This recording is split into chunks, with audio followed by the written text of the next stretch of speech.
गांव के एक छोटे से घर में माँ आरती देवी अपने बेटे चंदन और बहू रेणुका के साथ रहती थी। आरती देवी ने अपनी पूरी जिंदगी कठिनाइयों में बिताई थी। पति के निधन के बाद उन्होंने अपने बेटे को पाल पोस कर बड़ा किया।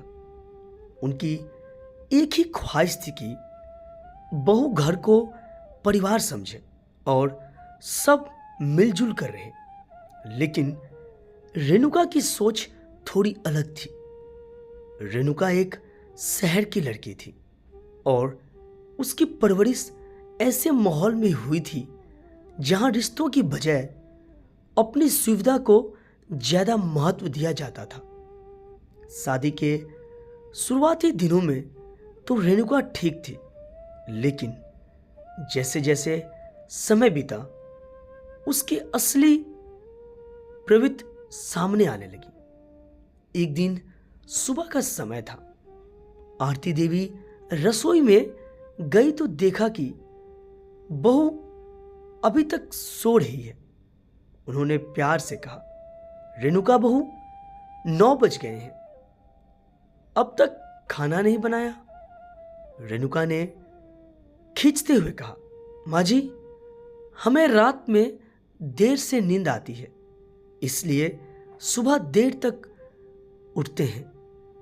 आप तो जल्दी उठती हैं, कुछ बना लिया होता। आरती देवी चुप हो गई। उन्होंने खुद ही रसोई में जाकर खाना बनाना शुरू कर दिया। लेकिन बात यही नहीं रुकी। एक दिन दोपहर में आरती देवी भूखी थी। उन्होंने रेणुका से कहा, बहू, थोड़ा खाना दे दो, सुबह से कुछ नहीं खाया। रेणुका ने तंज कसते हुए कहा, माँ जी, खाना तो खत्म हो गया है। अगर भूख लगी है तो हमारी झूठी थाली में कुछ बचा है, खा लीजिए। आरती देवी को इतना बड़ा अपमान महसूस हुआ कि उनकी आंखों में आंसू आ गए। उन्होंने कुछ नहीं कहा, बस अपने कमरे में जाकर चुपचाप बैठ गई। आरती देवी ने कभी बहू को पलटकर जवाब नहीं दिया था। उन्हें लगता था कि वक्त के साथ रेणुका बदल जाएगी। लेकिन रेणुका का व्यवहार दिन ब दिन बिगड़ता गया। वह ना तो घर के कामों में मदद करती, ना ही मां की बातों का आदर करती। एक दिन आरती देवी ने ठान लिया कि अब वह रेणुका को उसकी गलतियों का एहसास करवाएगी। उन्होंने एक योजना बनाई।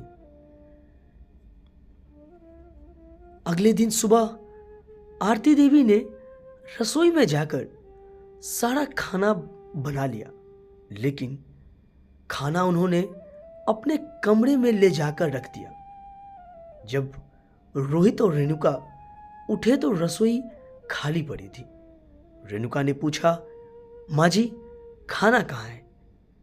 आरती देवी ने मुस्कुराते हुए कहा, खाना तो बना दिया, लेकिन मैंने सोचा कि आप लोग झूठी थाली से ही खा लेंगे, इसलिए अलग से कुछ नहीं रखा। रेणुका को यह सुनकर गुस्सा आया, लेकिन वह समझ नहीं पाई कि मां ऐसा क्यों कह रही है। आरती देवी ने अगले कुछ दिनों तक रसोई का काम करना बंद कर दिया। उन्होंने आरती से कहा, अब घर की जिम्मेदारी तुम्हारी है। मैं बूढ़ी हो चुकी हूं, अब तुम संभालो। रेणुका के लिए यह एक बड़ा झटका था। उसे घर का काम करना पसंद नहीं था, लेकिन मजबूरी में उसे काम संभालना पड़ा। रेणुका ने महसूस किया कि घर चलाना कितना कठिन काम है।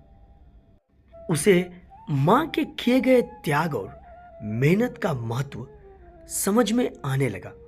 एक दिन उसने आरती देवी से कहा, मां जी, आप कितनी मेहनत करती थी और मैंने कभी आपकी कदर नहीं की, मुझे माफ कर दीजिए। आरती देवी ने प्यार से रेणुका को गले लगाते हुए कहा, बेटा, मैं तुमसे नाराज नहीं हूं। मैं बस तुम्हें यह सिखाना चाहती थी कि रिश्तों में आदर और प्यार सबसे जरूरी होता है। घर तभी स्वर्ग बनता है जब हर कोई एक दूसरे का सम्मान करे। इस घटना के बाद रेणुका का व्यवहार पूरी तरह बदल गया। वह अब मां की हर बात का आदर करती और घर को एकजुट रखने की कोशिश करती। मां और बहू के बीच का यह रिश्ता अब पहले से कहीं ज्यादा मजबूत हो गया। इस कहानी से हमें यह सीख मिलती है कि रिश्तों को संभालने के लिए प्यार, धैर्य और समझदारी की जरूरत होती है। समय पर दी गई ही सही सीख किसी की जिंदगी बदल सकती है। दोस्तों, अगर ये छोटी सी कहानी आपको अच्छी लगी हो तो प्लीज़ चैनल को लाइक और सब्सक्राइब जरूर करें। कहानी सुनने के लिए बहुत बहुत धन्यवाद।